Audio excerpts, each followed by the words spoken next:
My name's Najee Fox, from Stoke-on-Trent originally. I like to think I have many talents. Athletics is one, DJ, youth worker, mentor, life coach for young people and adult males, and model. I was diagnosed with PTSD two years ago, maybe 3 now. Time's gone that quick, and it was just a shock to me at the time. I just remember there was one day where I was feeling my normal self, and there was another day where I was just full of anger. And I've never woken up full of anger. Never. I'm up, I'm bright, I'm early, I'm dancing, I'm singing. That's me. By chance, a friend of mine, really random. I call it a blessing, really. He just sent me a link to, I think it was Sporting Minds, and they helped athletes who were struggling with their mental health. I started to get some support and help. They paid for a couple of sessions, and it just made me reflect on all the trauma that I'd went through. I was a young carer for my mum from the age of 8, and she was an alcoholic. She was depressive, and she was in domestic violence relationships after my dad. I didn't take everything in at that time because it was constant. So all the emotions that I was experiencing when I was younger have come out now.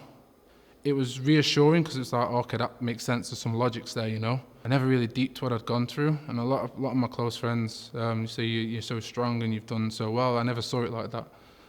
Looking after my mum, it was just based out of love, you know. I just did what I could, if that makes sense. I'd do it all over again. It was a lot of responsibility that I'd just taken on my shoulders from 8 years and upwards. And think back, I don't know how I did it. I don't. But you know, pain has a purpose, and I feel like I've always had a purpose. But when you have pain, you've got to heal at the same time. You can't help everyone whilst you're still bleeding. I always wanted to give back to young people for obvious reasons, based on my own traumas and my own past. And you know, I'm working with young people one-to-ones, and I'm teaching them how to cook and DJ and how to handle life situations and banter, or what they perceive to be banter, and how to have educated conversations around what they're saying and what they're doing in a light-hearted, fun way. And I'm a big advocate, of course, for finding people that, you know, to find people that you're comfortable to talk to, but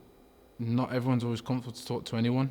You know, I always find that kind-hearted, generous people, they don't want to burden somebody, and then you can get into a spiral. And know that when you're ready, someone will accept what you're experiencing with no judgment. And you know, there are many charities, organizations out there ready for when you're ready to be honest with that with somebody.